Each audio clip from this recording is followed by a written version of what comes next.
What is your name? Owen Hankie Norris. Okay. When did you live in the building? Like during what years? Like I was the first child born in the building. My mother gave birth to me here.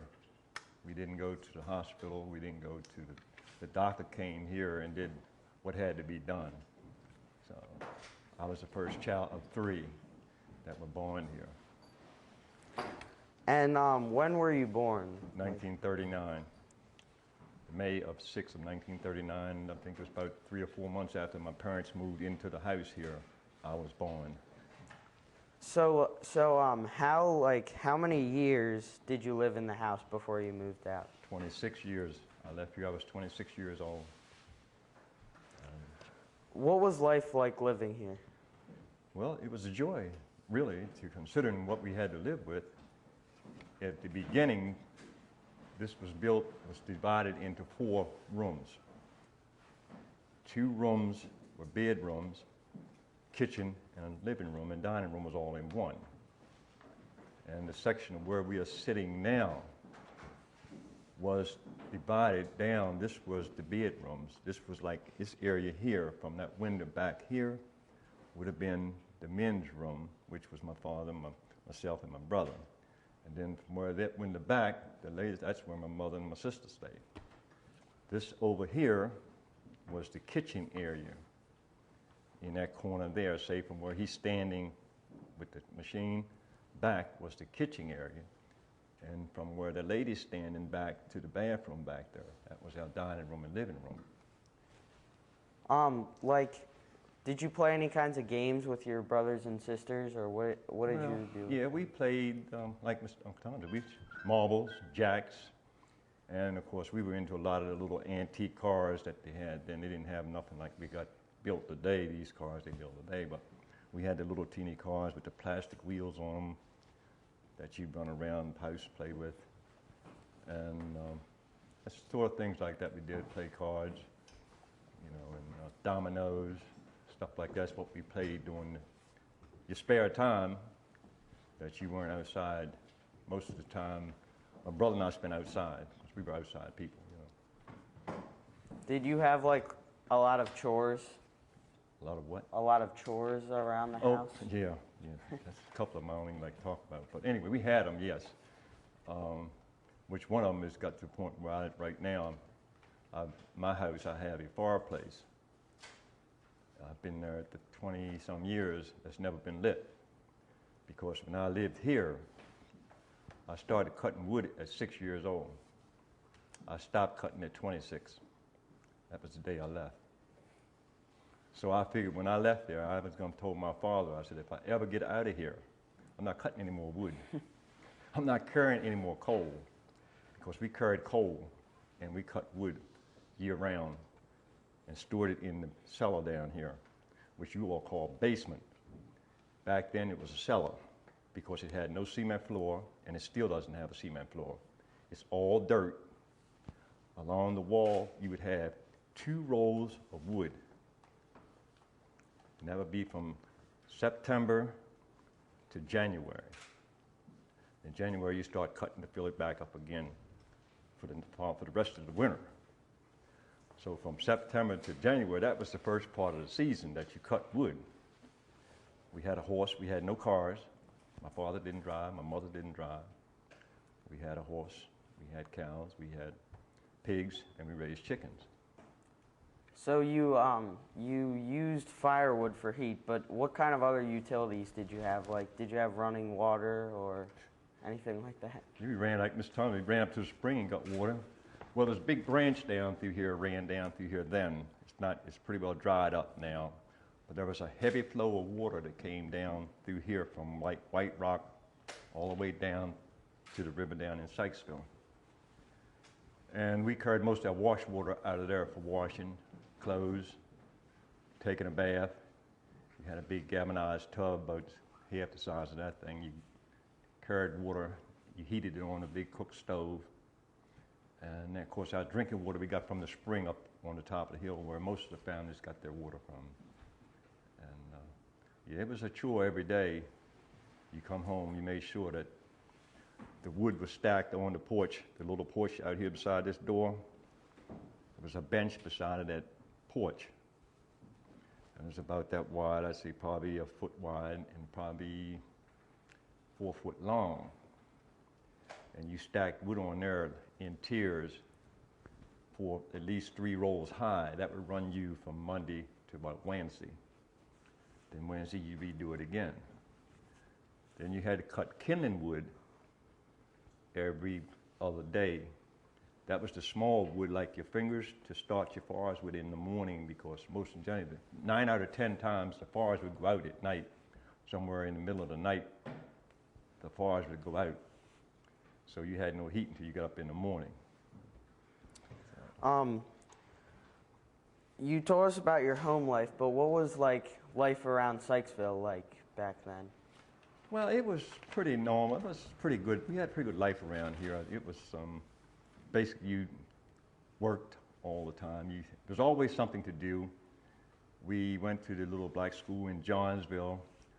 We had to walk from here to the train station in Sykesville to catch the bus in order to go to school at Johnsville.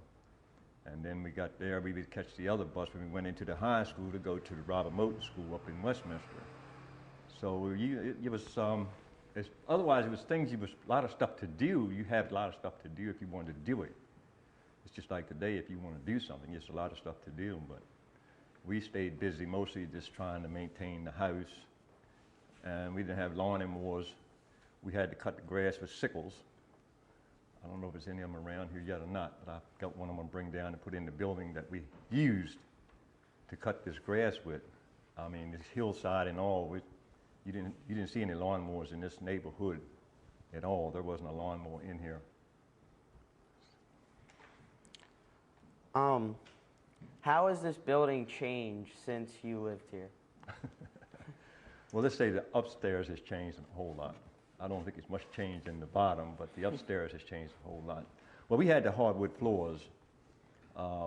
We didn't have any electric lights until 1960. I think it was 1960 when they put the first electric light in this building. And we used lamp lights. Basically, we had 4 big lamps, and I have one of them that I got to bring down to you for display. That was 2 was considered in the living room for reading and then doing your homework with at night. 1 was for the kitchen, so my mother would cook during the evening when we would come home from school. It would get dark early. She had to have 1 to cook with. And then she had a small one, probably about that big, which was a night light that you'd have at night if you had to get out and somebody would get sick or something that she would light. But basically, the inside of here, the biggest change is that what you see in that picture over there, that's what the walls look like until, of course, we painted them and papered them, but that's what they look like when you took the paint and the paper off of them. But we painted like every other year, and the living room and dining room, we wallpapered every 3 years. We changed the wallpaper in there. So it was good living, considering back in those times it was good living. So. What kind of things did you do for fun in the community? Like, did you go to the swimming? Mr. Dorsey said he went to a swimming hole. Yeah. My father took us down to the swimming hole, and we had a little field back here where this development is now that was flat enough. We had a little baseball field out there. Of course, the rest of the ground between here and over here, they all grew corn and potatoes. That was all planting. You couldn't play on that. That was considered their ground to plant on. But there was a little space in there, right where that area sits there, is where we had a little baseball field. But then you had to be careful there you hit the ball, because it was houses on each corner there. And Mr. Jack Johnson, Mr. Bullocks, well, you couldn't hit their houses with the ball, because then they would come out and they'd run you home. Your father and mother beat you, so you had to be careful what you did. And like he said, we pitched horseshoes and stuff like that. Where did you get the firewood from? You said about like getting firewood. All that wooded area there was belonged to my father and my grandfather and then my father's family. We cut out of that every year. And then we used the old railroad ties when the train company would come through and change the cross ties in the tracks. They would throw the old ones over the hill, down over the hill. And then I'd go out in the evening with the horse and hook up to 2 or 3 of them at a time and bring them in. And we would cut them, and that's what we used for kindling wood to start the fires with, because it was dry and it had the creosote in it, would start to burn quick.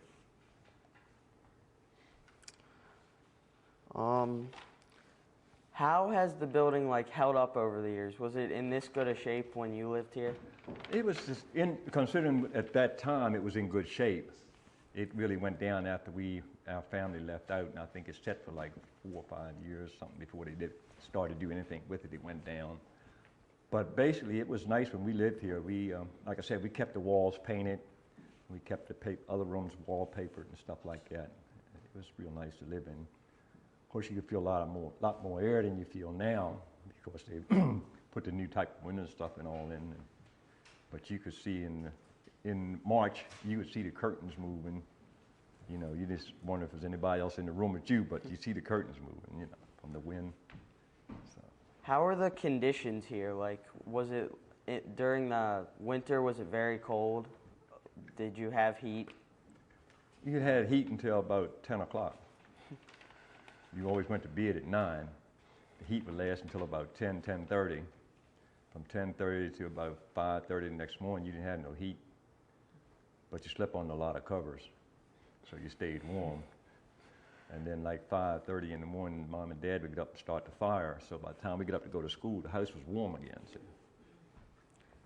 How are you treated in society? Were the segregation laws still in place? They weren't too much when I was there.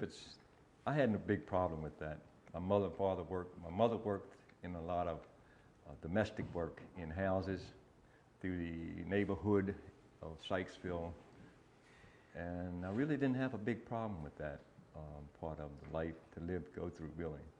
I think the biggest part of it was when we got to school, when the schools made a big change. By then I was on my way out of there, but we really didn't have a big problem with that here in Sykesville. What kind of jobs did you have as you progressed on through your life? Well, I started out as cutting grass, cleaning houses, and then when I come out of high school, I did same thing until, I guess, 1959. I went as a laborer for the Haight Funeral Home in Sykesville then. And in 1971, I went to work for the Carroll County Board of Education as a custodian. So I moved up I worked in pretty good jobs. I had pretty good jobs. I had 46 years at the funeral home. I just retired in 2000. I had 23.7 with the school board, and I retired in 99. So actually, I've had a good life. I've had a good life. I have no regrets. I wouldn't change a thing if I had to do it over again. But I think, coming up this way makes it easier to deal with what's going on in the country today. A whole lot easier to know that, if things would get tight, you could survive. You know how to survive. You learn to survive. We talked about your past. Where do you live now, and what is your life like now? Well, I'm living a pretty good life. I'm retired, fully retired from 3 jobs. And I own a home in Ellisburg. I'm buying another house in Randallstown. So basically, I'm doing pretty good. I feel pretty good about my lifestyle, and I'm not regretting any of it.